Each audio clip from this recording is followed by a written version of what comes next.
श्रीराम. सर्व श्रोत्यांना प्रेमपूर्वक हृदयापासून नमस्कार.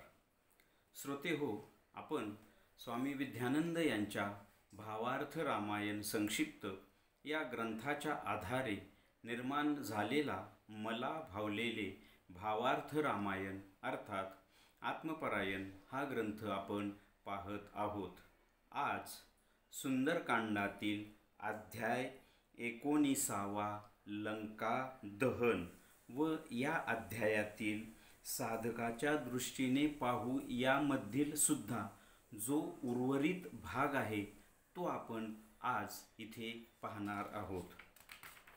ओम श्रीराम. आपण पाहिलं की मागच्या भागामध्ये हनुमंतांनी लंकेचं दहन कसं केलं आणि साधकाच्या दृष्टीने पाहू यातील सुद्धा आपण काही भाग पाहिला आहे. आता जो राहिलेला भाग आहे साधकाच्या दृष्टीने यामधील तो आपण आता इथे पाहत आहोत. आता हे लंका दहन होणे म्हणजे आपण इथे या लंका नगरीला हिरण्यगर्भ नगरी असे संबोधिले आहे व हनुमंत या लंकेचे दहन करतात म्हणजेच प्राण या हिरण्यगर्भ नगरीचे म्हणजेच लंकेचे दहन करतो. इथे दहन करणे म्हणजेच शुद्धीकरण करणे होय. तदनंतरच पाशमुक्ती होते. आता हे हिरण्यगर्भ म्हणजे काय तर हे हिरण्यगर्भ म्हणजेच विश्वनिर्मितीचे स्थान. इथून विश्व निर्माण होते म्हणजेच हिरण्यगर्भापासून ते थेट खाली स्थूलापर्यंत जडापर्यंत जे जे आहे ते सर्व विश्वामध्येच येते. वरील वर्णन केलेले सर्व सप्त म्हणजेच सप्तखनी व सर्व नव म्हणजेच नवखनी हे या स्थूल किंवा जड ते हिरण्यगर्भ यामध्येच येतात. मग प्राण आपल्या गुरुप्रणीत साधनेने गुरुकृपेने जडापासून म्हणजेच स्थूलापासून ते थेट हिरण्यगर्भापर्यंतचे शुद्धीकरण करतो. या सप्तापासून व या नवापासून मुक्त होतो व या सर्व होण्यालाच इथे लंका दहन असे म्हणतात. आता दुसरे असे की पाशमुक्त होणे ही एक गोष्ट आहे व दुसरी गोष्ट म्हणजे पाशबाधाच न होणे. ब्रह्मदेवांनी हनुमंतांना वरदान दिले आहे की तुला पाशबाधा होणार नाही. सामान्य प्राण शुद्धीकरण प्रक्रिया करून पाशमुक्त होतो. ही झाली पहिली गोष्ट. परंतु दुसरी गोष्ट ही की पाशबाधाच होऊ न देणे. तर ही कशी साध्य करावी जी हनुमंतांनी किंवा विश्वप्राणाने साध्य केली. तर मला असे वाटते की सामान्य साधक गुरुप्रणीत साधना करून गुरुकृपेने सर्व शुद्धी करून आत्मदर्शन मिळवतो. पुढे आत्मकृपेने किंवा सद्गुरुकृपेने ब्रह्म व परब्रह्मापर्यंत जातो.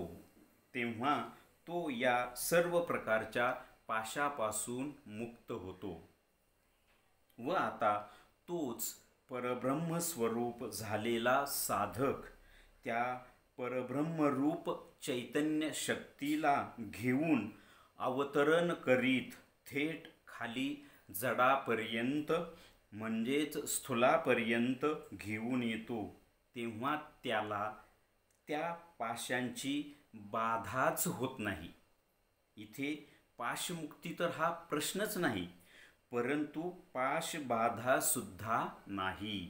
म्हणजेच साधक गुरुप्रणीत साधनेने मन प्राण व देह या तीनही स्तरांचे संपूर्ण शुद्धीकरण करून गुरुकृपेने आत्मस्थिती प्राप्त करून घेतो व पुढे ब्रह्म परब्रह्म या अवस्थेपर्यंत येतो व या सर्व पाशामधून मुक्त होतो. मग त्या परब्रह्मरूप चैतन्य शक्तीला अवतरित करून थेट जडापर्यंत स्थूलापर्यंत आणून या सर्वांचे म्हणजेच जडापासून ते हिरण्यगर्भपर्यंतचे परिवर्तन घडवून आणतो. हे सर्व विश्वच ईश्वरमय करतो, तेव्हा त्याला पाशबाधा कधीच होत नाही. याचे प्रतीक म्हणजे प्रभू श्री हनुमंत आहेत. अशा या हनुमंतांना आपल्या स्वामीजींनी आपले आराध्य, आपले इष्ट म्हणून निवडले. त्याच हनुमंतांनी स्वामीजींना हनुमंत स्वरूप केले आहे. त्याच हनुमंतांनी स्वामीजींना विष्णू तत्वापर्यंत नेले आहे. स्वामीजींचे संपूर्ण ईश्वरी कार्य श्री हनुमंत करवून घेत आहेत व पुढेही करवून घेत राहतील. कारण श्री हनुमंतांनी आपल्या स्वामीजींनाही त्यांच्याप्रमाणेच पाशमुक्त व पाशबंधन रहित केले आहे. आता आपण या भागाचं थोडक्यात सार पाहण्याचा प्रयत्न करूया. इथे कथेमध्ये आपण पाहिलं की हनुमंतांना जेव्हा ती हनुमंत आपल्या पित्याच्या म्हणजे वायुदेवतेच्या मदतीने अग्नी भडकवतात व उड्डाण घेतात, त्याबरोबर हनुमंतांचे सप्तपाश तुटतात. त्यानंतर हनुमंत मग त्या लंकेत सगळीकडे गोंधळ, लंका पेटवून देतात व सप्तखनी आणि नवखनी या घरांचं जळून खाक होतं. आपण याचा अर्थही आपण मागच्या भागामध्ये पाहिलेला आहे. सप्तखनी म्हणजे काय, नवखनी म्हणजे काय, हे आपण मागच्या भागात पाहिले आहे. ते इथे पाहण्याचं काय कारण नाही. आता इथे लंका दहन म्हणजे काय, हा महत्त्वाचा भाग आहे. इथे लंका दहन म्हणजे आपण लंका या नगरीला साधकाच्या दृष्टीने यामध्ये आपण हिरण्यगर्भ नगरी असे त्याला संबोधन दिले. हिरण्यगर्भ नगरी म्हणजेच हिरण्यगर्भांड, म्हणजेच सत्यलोक, म्हणजेच विश्वनिर्मितीचे स्थान. तर मी आत्ता जड या अवस्थेला आहे. पृथ्वीवरील जड किंवा स्थूल हा माझा देह, स्थूल देह आहे, या अवस्थेला आहे. आणि इथून साधकाला या स्थूलापासून तर ते हिरण्यगर्भापर्यंत म्हणजेच ब्रह्मलोकापर्यंत म्हणजे सत्यलोकापर्यंत विश्वनिर्मितीच्या स्थानापर्यंतची शुद्धीकरण प्रक्रिया करायची आहे. आणि ह्या शुद्धीकरण प्रक्रियेलाच आपण इथे लंकादहन असे म्हटले आहे. लंकादहन म्हणजेच जडापासून, स्थूल देहापासून ते थेट ब्रह्मापर्यंतची जी शुद्धीकरण प्रक्रिया असते, गर्भांडापर्यंतची जी शुद्धीकरण प्रक्रिया असते, या सर्व प्रक्रियेला इथे लंकादहन म्हटले आहे. आता या लंकादहनाने होतं काय, तर सप्तखनी आणि नवखनी यांचं शुद्धीकरण होतं. आपण ते पाहिलं. सप्त म्हणजे काय, तर सप्तपाशातून मुक्त व्हावं लागतं.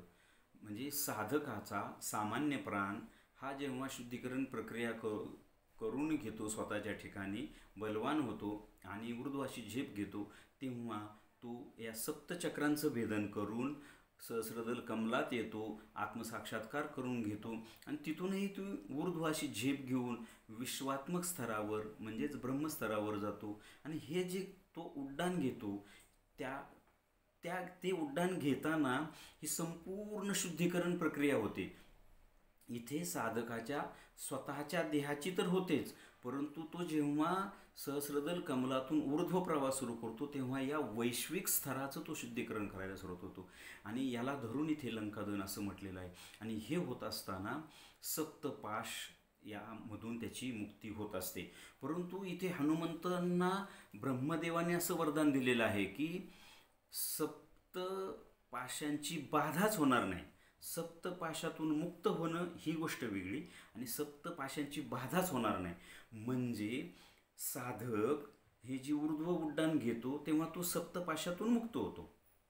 परंतु सप्तपाशाची बाधाच न होणे ह्याकरता साधकाला काय करावं लागतं? मग तो जेव्हा ऊर्ध्व झेप घेऊन आत्मसाक्षात्कार, ब्रह्मसाक्षात्कार आणि परब्रह्म साक्षात्कार करून घेतो, तेव्हा त्याला ह्या सप्तपाशांचं किंवा पाशबंधन राहत नाही. परंतु तो जेव्हा त्या चैतन्य शक्तीला, परब्रह्म चैतन्य शक्तीला जेव्हा वरून थेट खाली पृथ्वीपर्यंत, स्थूलापर्यंत म्हणजे साधकाच्या स्थूल देहापर्यंत घेऊन येतो, तेव्हा त्याला पाशबाधासुद्धा होत नाही, कारण तोच ते होऊन जातो. आणि याला धरूनच योगी श्री अरविंद या तत्वाला म्हणजे ज्या परब्रह्म चैतन्य शक्तीला खाली आणणे, याला ते श्री अतिमानस म्हणतात. ते अतिमानसच खाली आणून या विश्वाचंच रूपांतरण त्यांना करायचं आहे, हा त्यांचा पूर्ण योगाचं ध्येय आहे.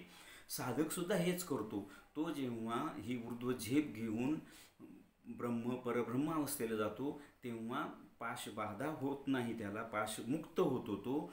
परंतु त्या शक्तीला तो जेव्हा खाली घेऊन येतो आणि या देहाचं सुद्धा रूपांतरण करतो. कारण पहा, जेव्हा आत्मसाक्षात्कार होतो, ब्रह्मसाक्षात्कार होतो, परब्रह्म साक्षात्कार होतो, तेव्हा या देहात काही रूपांतरण होत नाही ना. म्हणजे हा देह असाच होतो. समाधी घेतली की हा देह आपण अग्निसंस्कार करतो किंवा समाधी अवस्थेत येतो. परंतु तेव्हा तो पाश बाधातनं मुक्त होतो. परंतु पाशबाधा न होण्यासाठी या स्थूलाचं सुद्धा रूपांतरण झालं पाहिजे. म्हणजे या माझ्या स्थूल देहाचं दैवी देहामध्ये रूपांतरण झालं पाहिजे. जसं हे माझ्या एका साधकाच्या दृष्टीने त्याच्या देहाच्या, त्याच्या प्रकृतीचं, जी प्रकृती जड आहे त्या प्रकृतीचं दैवी प्रकृतीत रूपांतरण करायचं आहे, तसंच या अपरा प्रकृतीचं पराप्रकृतीमध्ये म्हणजेच दैवी प्रकृतीमध्ये रूपांतरण करायचं आहे. त्यासाठी मी ऊर्ध्व झेप घेऊन भागणार नाही, तर तिथे जाऊन त्या परब्रह्मशक्तीलाच मला खाली घेऊन यावं लागेल, तेव्हा हे रूपांतरण शक्य आहे. आणि हाच योग श्री अरविंदांनी मांडलेला आहे. आणि जेव्हा मी हे खाली घेऊन येतो तेव्हाच पाशबाधा होत नाही. हेच या अध्यायाचं सार आहे. श्रीरामार्पणमस्तु. हरि ओम तत्सत. ब्रह्मार्पणमस्तु.